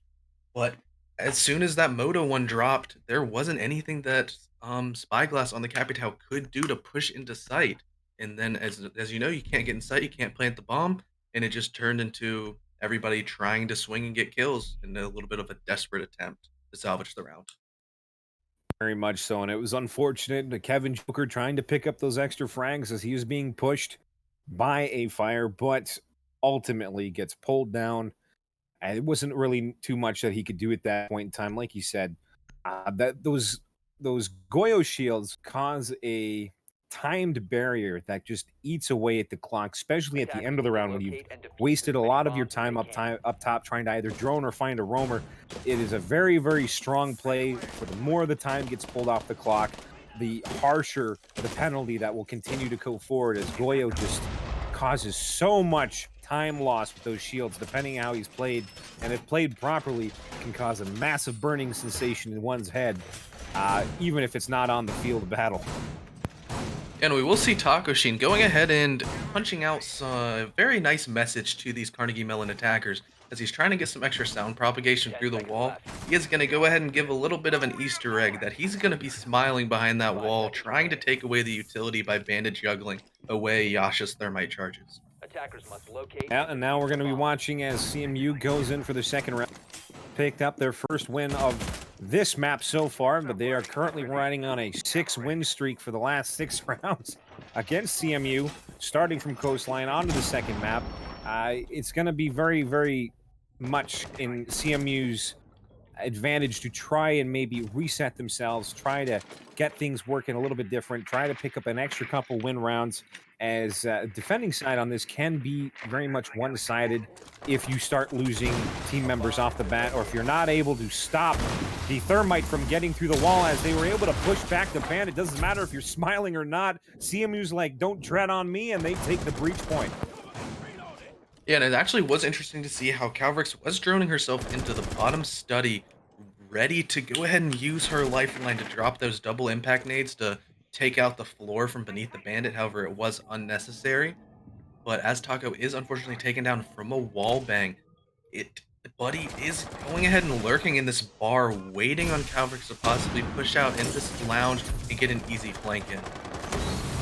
As we start ramping up the action here, Buddy taking down Calvrix on the flank, but it doesn't matter as Buddy's now coming back to bar. A-Fire taking down Yasha, breathing in a little too heavy as that smoke decides to do some serious damage. Kevin Joker holding from the window and the rotate. Spyglass from that window, but Parmesan kills Kevin Joker, and he takes down RN97 with that Naito. Spyglass pushing in, trying to take Buddy. Buddy falls, but that's a lot of time wasted. Now it's a 3v1 as Spyglass is gooed. He doesn't know what he's going to have to do, but it doesn't matter as Parmesan gets taken off the board. He says he's lactose intolerant. Spyglass starting to try and throw some of those extra utility through the wall, but it doesn't matter as Buddy put down his ADSs, and now it's just burning off as No Toilet from at home looks like he might just be waiting for the push at the window or possibly to push through, but it doesn't matter as A-Fire spits hot fire and Spyglass's temperature goes up and the fever runs through him and ends up taking him down. Yeah, that was a really good round from the smoke play. Those holes in the top, they were able to just deny that default plant that people like to do behind the server rack. They feel safe, but as soon as you lob in that gas canister and start raining down that sanguine arsenic, I believe is the chemical formula for that. Unfortunately, the thermite was actually taken out by those fumes, and then also having the mute on the board with that nitrous cell went ahead and claimed two more. Exactly, and you know for a fact Smoke's sitting in the back saying you shouldn't have asked what was in the canister. As we're going into round 3, CMU is now at a loss of 7 rounds in a row. They're going to have to, I don't know, eat a chocolate bar, maybe get a Snickers, maybe grab a Red Bull and get themselves some wings as it's not looking good as now Rutgers really riding that absolute hype train with no brakes, running it right into the station. We're gonna have to watch what CMU does here, but it's not looking pretty so far. But there is lots of this map to continue playing.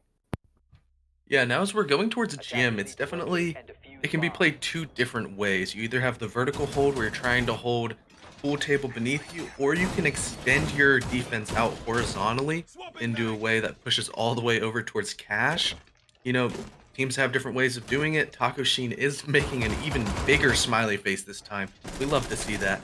However, he is not on the bandit and will be electing to throw those electric claws as opposed to juggling those batteries possibly. Yeah, but you know what? It's never a bad time to be the most positive player in the lobby, as we're going to be seeing Rutgers deciding to move their stuff around and maybe do something a little bit different. They're riding on some serious confidence right now. We're going to have to see if they decide to do anything different. Again, it's really up to them right now. It's their map to lose, as they have complete confidence from the first map, and they're also really putting it to CMU on the second map so far, as we're watching CMU now getting themselves ready for the attack. Again, Calvrix, Yasha coming in from that cash side, as we've got Spyglass coming in from the west, RN coming in from that north side. We're going to have to kind of scout it out a little bit, see if they can push back any sort of roam, maybe get some more map. As a few times so far, it looks like CMU has lost some map control, which has really hampered their movements. It's caused some of their guys to be pulled off the board early. As we see Calvrix getting shot at, but no real damage being traded so far. As Buddy and most of his teammates are kind of huddling in the same corners. They're trying to move around, spread out, keep themselves out of danger from any frags that come through. But they do have the ADSs by No Toilet at home, as we're seeing Yasha and RN taking that breach point over towards the 90-degree hallway. But Taco Sheen rotating to the bar stairwell to give himself some space, maybe give them something to think about so they can't just push in by without any resistance. Yeah, and we are actually seeing a full turtle strat on gym. There's not really any room, and 5 people in really close proximity to site. Actually, Parmesan is going to go ahead and be flanking towards using the basement staircases to sneakily creep up behind these attackers that have pushed into logistics. As Kevin Joker is able to get the pick on a No Toilet at home, Calvrix is going to go ahead and swing that big old hammer and take away that castle barricade of logistics door. about releasing the clog as we watch Kevin Joker starting to pick up some frags, taking down No Toilet at Home. We're watching RN97 come up to the top of that Drop the bomb diffuser. hallway near the top of the stairs, but I don't know if they know if Taco Sheen's on that lower platform. We're going to have to see as Yasha and Spyglass were both put on their butts, but Kevin Joker coming to the rescue, playing as usual. Doc, Buddy killing RN97. They didn't know he was there. Calvrix is going to try and finish him. He's going to take some damage, but Taco's still at the bottom kind of platform, pushing to the top of the stick. Calvrix, a little bit of damage to him. A-Fire, seeing them come in, a little bit of a burst, and Yasha goes down. A-Fire is going to be trying to hold back, as it looks like Taco Sheen's opted to come from the deep like Jaws. All you hear is the Jaws music as Spyglass takes down A-Fire, drops the body. Kevin Joker putting the bomb planting down.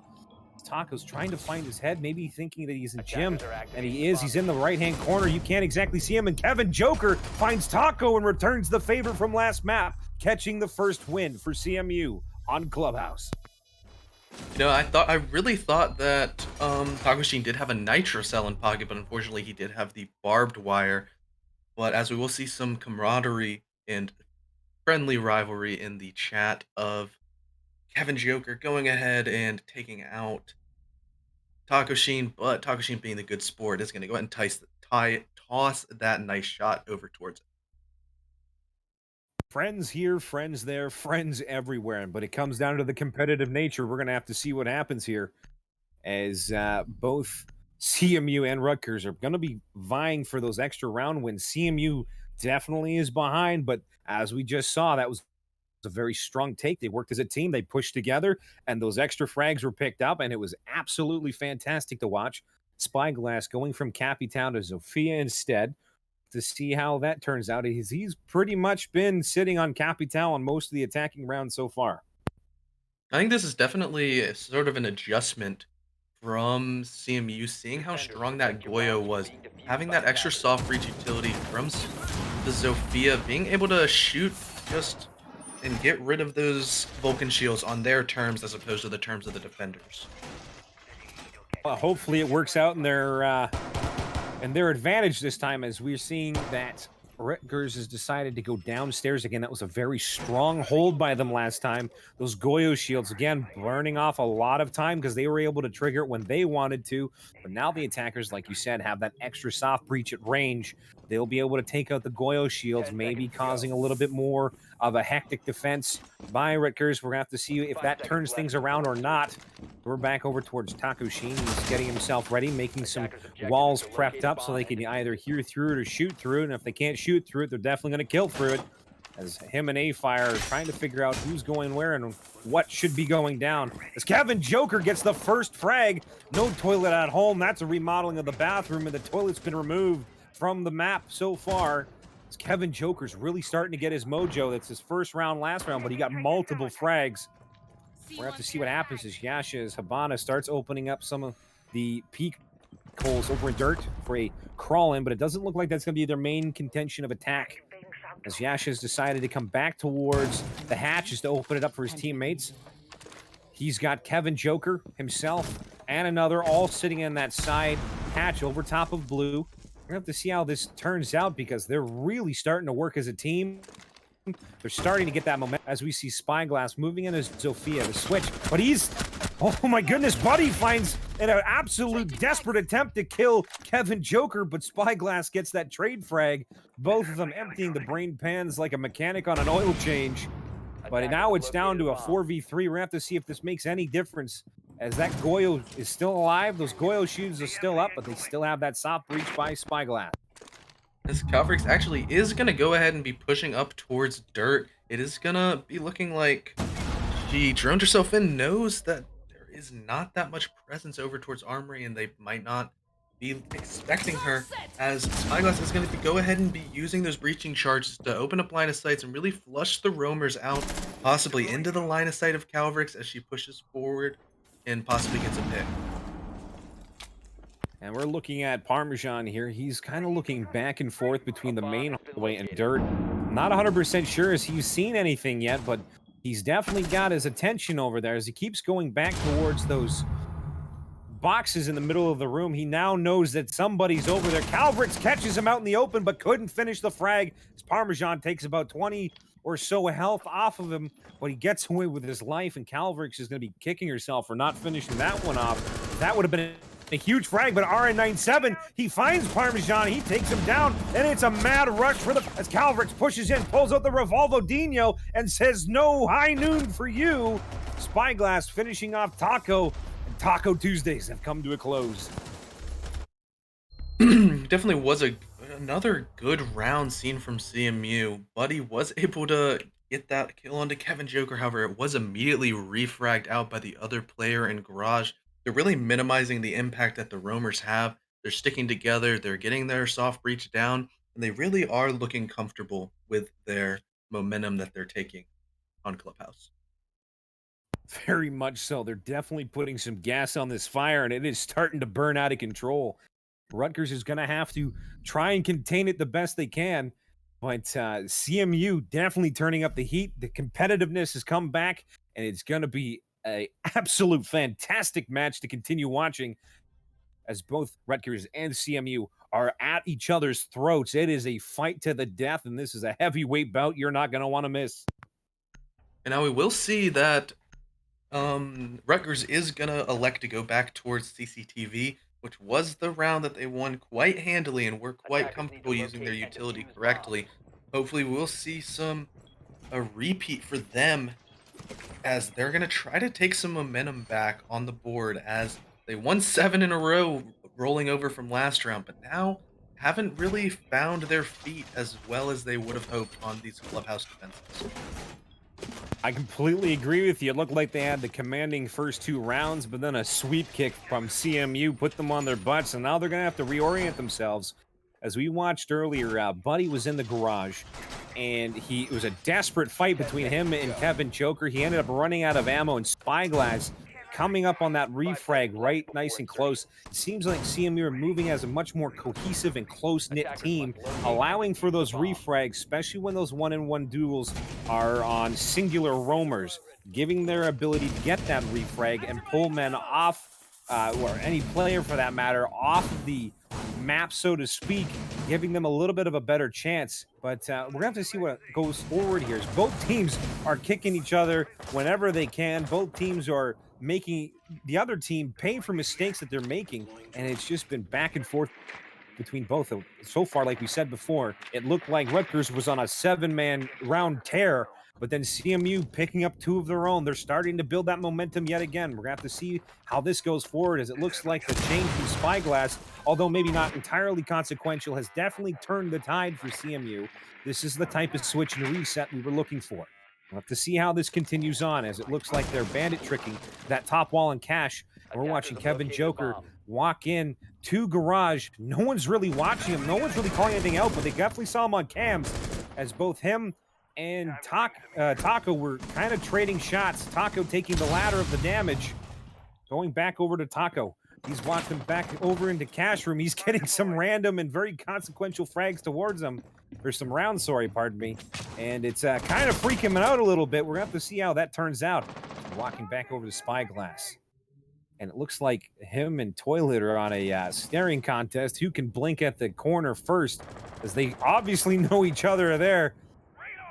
This is going to be interesting, as it looks like Calvrix has decided. Oh, it looks like No Toilet decided to push, and Spyglass taken down as he was in his little corner for a timeout, and the dunce cap has now been put on the top of his head. The Spyglass walks out of there with absolutely no problem walking away with that, with nearly 3/4 of his health left. Parmesan taking some shots to the top of the catwalk. Now we're going to have to turn it back over to you.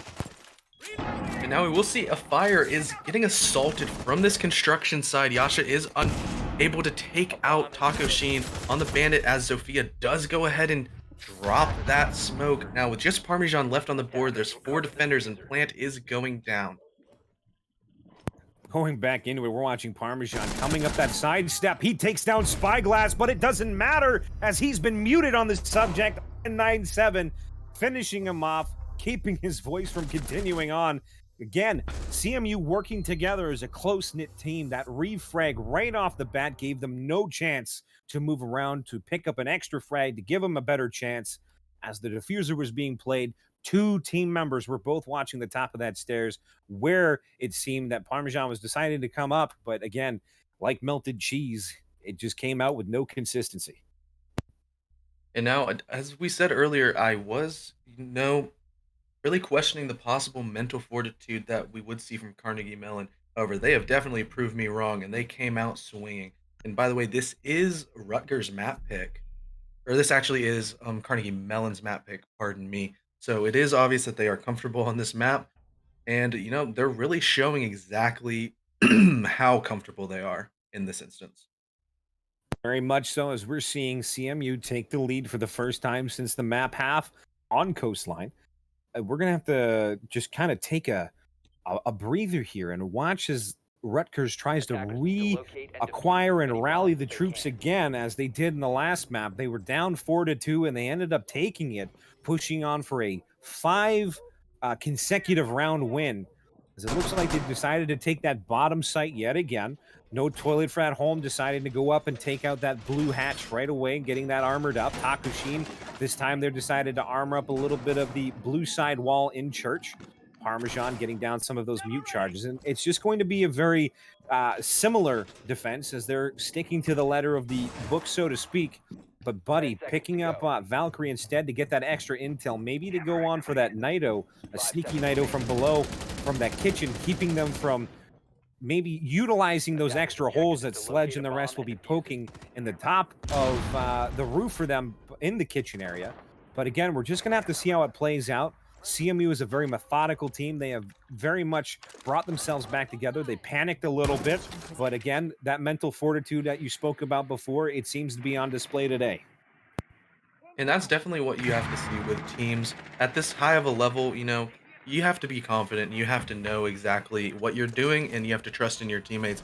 Calvrix is going to go ahead and be pushing in towards dirt, trying to create these lines of sights for her to cut any possible rotations and allow some quick access into most likely blue, as Yasha is going to go ahead and take out that stock hatch, giving them one more option as to where to pinch these defender anchors on basement. And we're back over towards Buddy. He's sitting on that lower platform between the first and the basement. Calvrix picking up a shot on No Toilet at Home. That's a big frag so far. Taking the Jaeger out of the running, he decides she goes back to her drone to try and see if she can see the mute charge does. Takes it out, allowing to push forward, but the Goya was quick to respond, taking out her Twitch drone. Going back upstairs towards the bar, we see Yasha calling for his teammate to use a Thatcher charge, but he's not really listening at them this time, as looks like Buddy's decided to turn back around. He takes down that Claymore that was sitting on that lower platform, and it seems like no real response. Maybe they didn't hear it. It's going to be weird for them if Yasha goes down there and gets shot, as we see Buddy holding it off, and he starts to get into a bit of a gunfight. Calvert's picking up another one on A-Fire. She's really using and utilizing the sight lines from dirt, as now they have sight over Armory. The last few defending players are in church. They've got to do something in order to push them back. Parmesan throwing that Nido out. I didn't hear it go off. It must have been killed in midair, as Takushin starting to get into a bit of a battle with Kevin, but it's a lot of damage across the board as Parmesan and Taco are the last two alive. Kevin Joker picking up the kill on the cheese man. The last one, Takushin, comes around the corner, but it doesn't matter as Yasha puts him down hard and fast, and that is a flawless round by CMU. Things are turning around dramatically so far. Yeah, you definitely have to say, if you're in CMU's shoes, getting 4 wins on a tag is definitely exactly where you want to be. You're sitting in the driver's seat. Now, I don't want to say you're necessarily cruising, but you're going to be in a lot more of a comfortable position. You're going to be confident, and you're going to have the wind at your back trying to push you forward, getting these last 3 rounds to ice out the map. I'm in complete agreement with you. However, we're going to have to see how CMU decides to go on forward with this. Whether or not they try to turtle and hold on to the lead, or if they try to get ballsy with their plays and try to push even farther out. But again, high risk, high reward. We'll have to see how the continue of their play progresses, as we've watched several times as Rutgers has been able to counter, but CMU also starting to turn on the back foot, starting to counter some of the roams, starting to counter some of those anchored spots, really working as a team, getting those refrags quick and dirty as quickly as possible. But again, it's these two teams are fighting it out skill for skill, pound for pound, and they are trying to get the better of each other, but neither of them are giving much. But unfortunately, CMU has been taking the uptick so far, taking down a lot of the Rutgers defense, and it's really starting to hurt them. Yeah, and we will have to say that this was the exact position that Rutgers was in at the switching of last map, where they were able to go on a little bit of a miracle run with 5 straight attacks on coastline. Maybe they are just both teams might just be more attacker sided. They're comfortable with the guns, they're comfortable with their strats, and they maybe did a good amount of research as to exactly how each team does hold their defenses, and were able to go ahead and counter strat and know where to push in to really find the weaknesses and punch through the defenses. Very much so. CMU, first round on defense. We're going to have to see how they play this. They usually play a static and anchored defense. We're going to have to see how this one plays out, as we're going to be watching Rutgers take on their first attacking side. It looks like they're opting to also stick together, just like CMU, trying to see what they can pick off any early frags, anybody that's roaming around, but CMU is notorious for keeping themselves close to sight, allowing the other opposite team, the attacking team, to waste out that time of the drone phase, because they do not opt very often to have a roamer out on Clubhouse. But again, the things can change. Adaptability is the one thing that all teams need to adopt. Otherwise, you adapt or die, which is the saying these days. As we're watching No Toilet from Home take the upper bar, looks like by himself, not really any support, but again, no roamer, no problem. Yeah, as now a fire is most likely going to be going ahead and trying to help get some hard breaching in, as Buddy's going to take towards kitchen to try to help out this Habana breaching towards Moto, I believe. However, there is not any breach denial besides the mute jammers from Carnegie Mellon, but most likely these will be used in conjunction of the Mozzie Pest to do a more so of drone denial. But as hatches are going down, Buddy's getting aggressive, trying to cut some angles from these Rutgers or Carnegie Mellon defenders sitting on site. And we're back as we're watching Buddy looking through those extra soft breach holes from the kitchen. Calverick sitting comfortably in the corner in the back end of Armory. Yasha gets found by Buddy and gets put down respect. It's going to be pulling one off. That's Legion, and not too many of his Legion traps got to go down. That's a lot of Mountain Dew goo that's not going to be finding any boots today. Now, we'll see Calvrix is sitting over by Gold, sort of being patient in the awaiting of a Fire's assault onto the hatch. Now, with 50 seconds left on the board, there are still all 5 attackers up, but exactly how they are going to push towards site is still left up to be seen by the mind. And we're going to be watching as, again, time's ticking down. There's less than 40 seconds remaining. So we see No Toilet at home walking down that main stairwell. There doesn't seem to be any resistance for him, as his teammates are opening up some soft breach to stop anyone from trying to push in on him too hard. So he starts taking out some of the barbed wire. He now has a teammate with him behind him. That's Buddy coming down as Zofia, and not a Toilet, working on that main stairwell. Calverick still watching those hatches. Lots of holes above her. She doesn't know exactly where she's going to be shot from, as RN97 gets picked down hard and fast. No Toilet hits the flesh button, and that goes down. Kevin Joker, though, taking down No Toilet at home. He gets refragged as Spyglass takes down Parmesan. And it's down to a 3v3. Both teams getting absolutely desperate, and CMU holds on, keeping Rutgers from getting that defusal down. Wow, what a play by Kevin Joker, holding off the entire attack into Church. That was respectable by any means. It didn't need to turn around and frag. He just needed to promote a barricade in front of them to stop them from pushing in.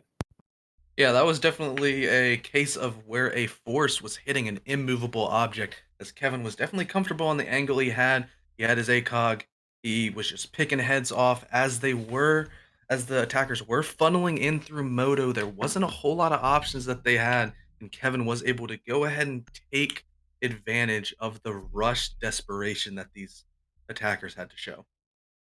Very much so. It could have played out completely differently, especially the fact that the defenders, only having 4 people left on the map, were still able to hold them off, still able to whittle down time to work in their favor. And like you said before, time is always in the favor of the defending side. It is always fleeting. The attacking side, less and less time as the clock starts striking down. We'll have to see what happens.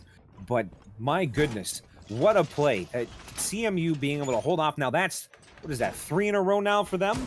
They've now really starting to mount up this momentum and getting themselves back on the board. This is their map. This is their more or less their castle, and they're planting the flag strictly in the ground, saying, "You shall not pass."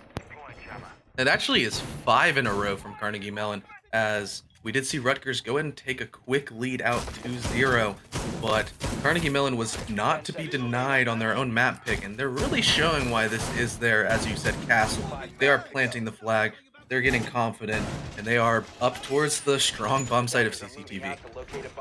And this is why I'm thankful for co-casting, because math is not my strong suit. But as we're walking in here, we're going to see the start of the attacking round. Looks like Rutgers again pushing themselves together, trying to work as a team. CMU again holding those very static positions, as you can see. A-Fire trying to see if there's anybody in that top catwalk. I don't think he's seen the one player on the very top of the catwalk yet. We'll see if this plays out in their favor. He might have seen the top of the helmet, but they're just going to opt to put down a claymore on the doorway, hopefully stop them from running out from behind them.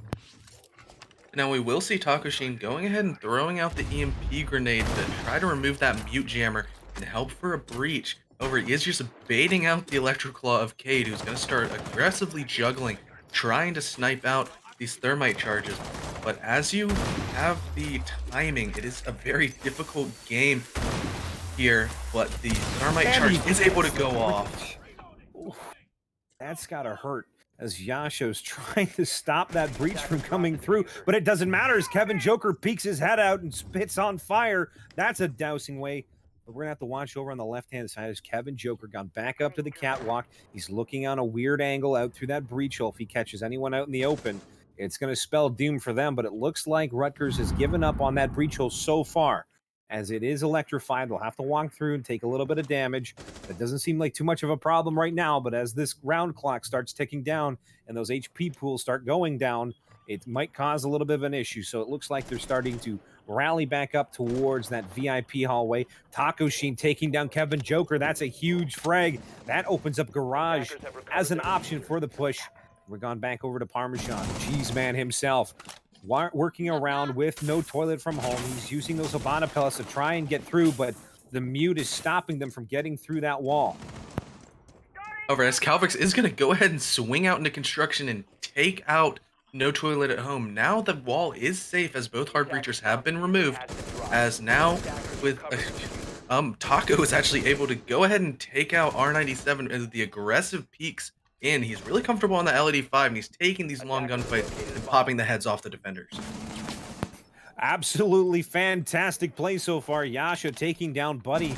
It looks like both teams are whittling each other down, but it's down to, it looks like Taco, as well as his other teammate on the Twitch, trying to hold off is Calvrix, Yasha, and Spy. We're going to have to see what happens with Parmesan, like we've stated before. He's got the ability. He's got that F2. It's got a lot of versatility, but Calvrix using that SMG-11 takes down Takoshin. It's down to the Cheese Man himself. He comes in hard and fast, taking down Calvrix. Turns behind the side of the server wall. He goes towards red. He knows there's one on stairwell. He sees him. He puts him down. Spyglass is... And it's coming down to this. He's got 2 HP in a dream. He's trying to get the diffuser down. Yasha sees him as he tries to turn the corner. And that's a slug plug to the back end that no one ever wants to see. You know, that was a really close and hard try from this Twitch, using that F2 to really get aggressive and take out these defenders. But after that clock hits 7 seconds, you have to stick your defuse. And anytime after 7 seconds, you are going to be stuck in that instance where you are a sitting duck, plugging in your numbers on the laptop for anybody to just go ahead and shoot and end the round.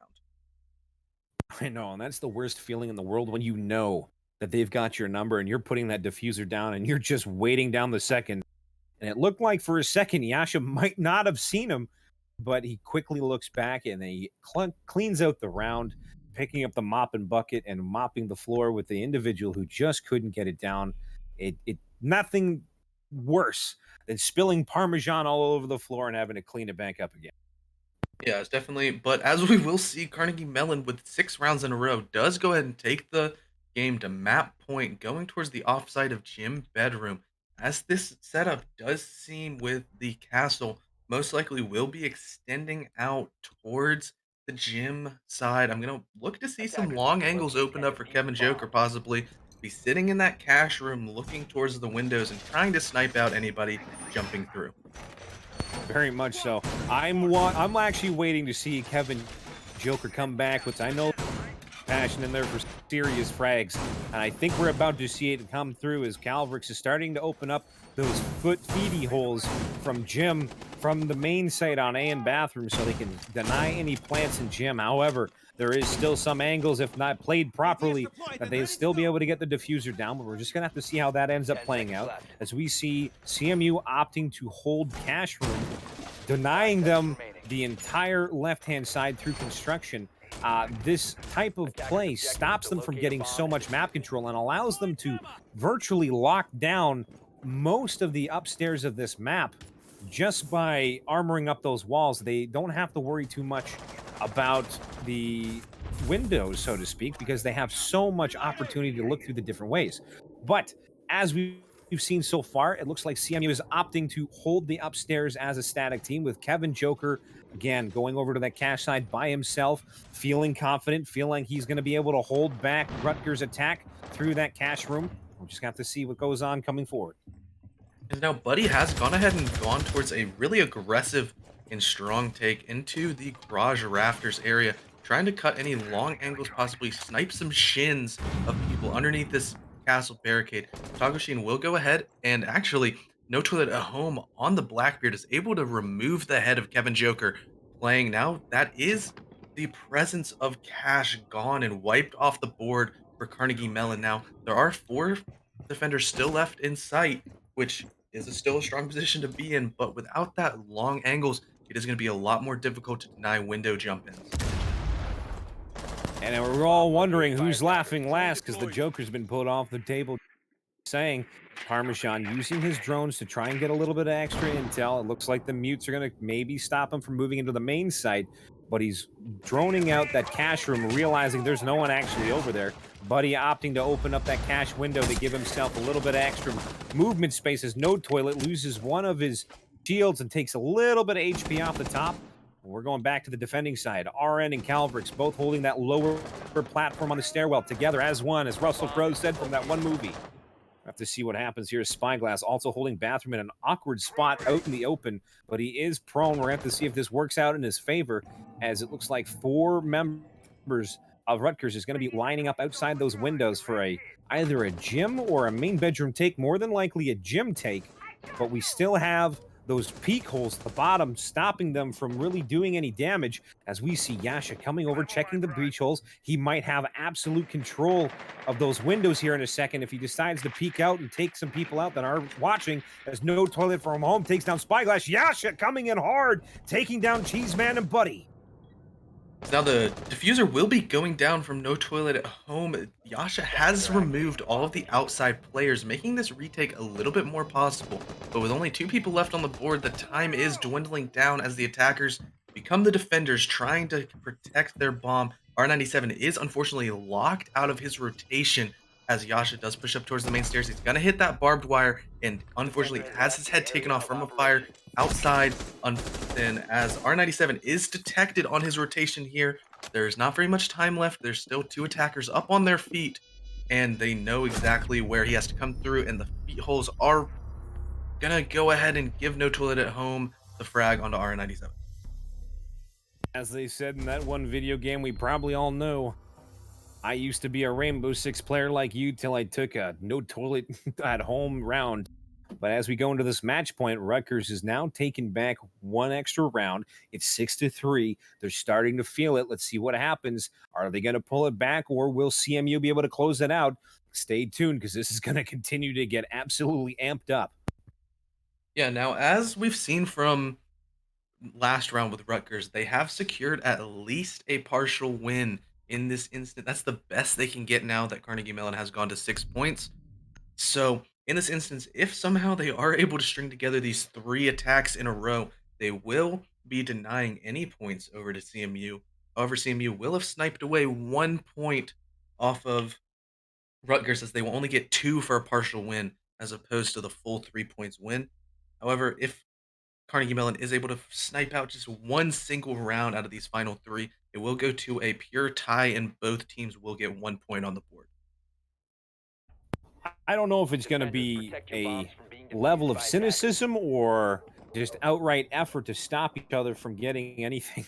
But if CMU is able to clutch this out and take it down to a point for a point each, and it's going to be a fantastic comeback as they have decided to pick up six in a row. They weren't able to pull off the seventh, but again, they answered in kind as Rutgers pulled that seven in a row from Coastline in the first two rounds of the clubhouse here.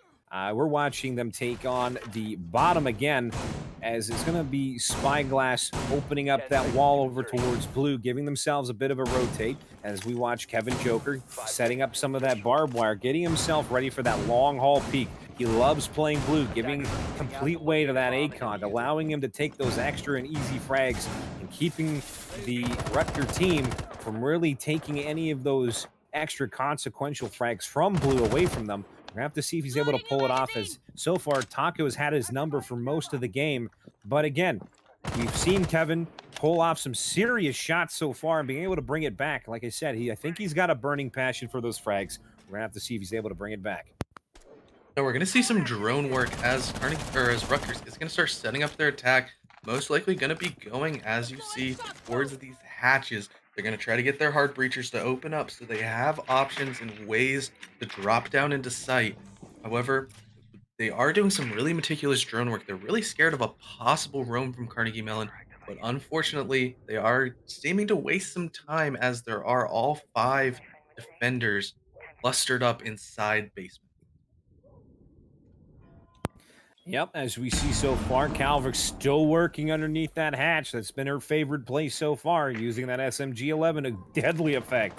As no toilet at home moves into the bathroom, go figure. Back over towards the main stairwell of bar, coming down to that lower landing, pushing a little bit harder and faster this time around. So it looks like he's going to go opt for the drone to get a little bit more intel, but he's going to be stopped by a mute charge. Doesn't want to move any farther, so that way he doesn't lose his drone, but decides to throw at a Thatcher again to stop that mute charge from giving any sort of problems to the intel. As we see Buddy starting to open up holes up top, giving himself some more peek holes, trying to take Calvrix out of her position. He knows she's there as a impact comes up and decks her in the face, only takes a little bit off, but then it seems to be inconsequential. But at this point in time, both players are just trading back and forth to see if they can take off any of the pellets off that hatch. And it looks like Yasha trying to use the impacts to impact trick. It just doesn't work, and Buddy gets the hatch.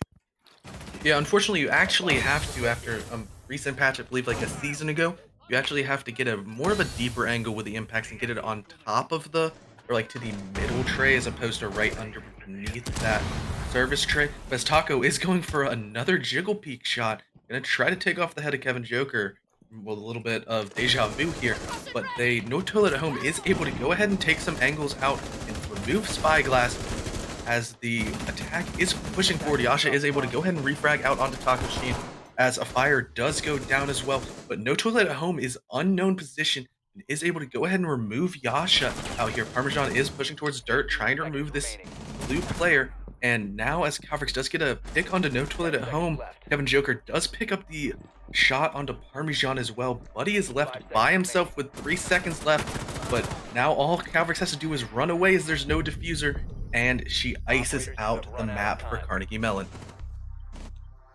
Absolutely fantastic play by CMU to really bring it back home. That was very patient, very disciplined play by Calvrix to not take the fight, to hold back and just take the win, take the point away, well, take the points away from Rutgers and walk away with a win on their favorite map. That was a very well played game in total and an absolute treat to be casting on this side.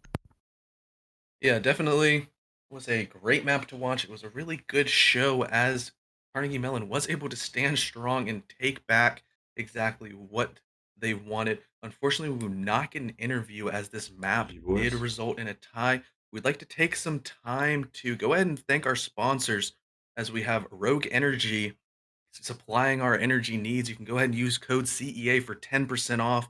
If you need any peripherals for our gaming careers, you can go ahead and head over to Corsair. who hook us up, as well as there will be some CEA merch coming out with new apparel. Absolutely fantastic. I can't wait to get my hands on some of that stuff. And like we said, there's going to be no interview for tonight. So going forward, we unfortunately we don't have anything else really to go on. But really, that whole comeback pain train that Rutgers was able to pull off, that 5 in a row win on Coastline to close it out for the win, and the 2 extra wins that they got on the front end of the clubhouse, an absolute devastating effect that they were able to pull together. It was pulled back again by CMU to win this side on Clubhouse, but they essentially neutralized CMU on Coastline, completely taking away almost all of their tools and making it almost look easy in some cases. Yeah, it definitely was an absolute treat to watch. And so, unfortunately, we do have to go ahead and leave you guys today. I've been CDAPS, And I'm the one true Spades. and have a good night and tune in for our next stream.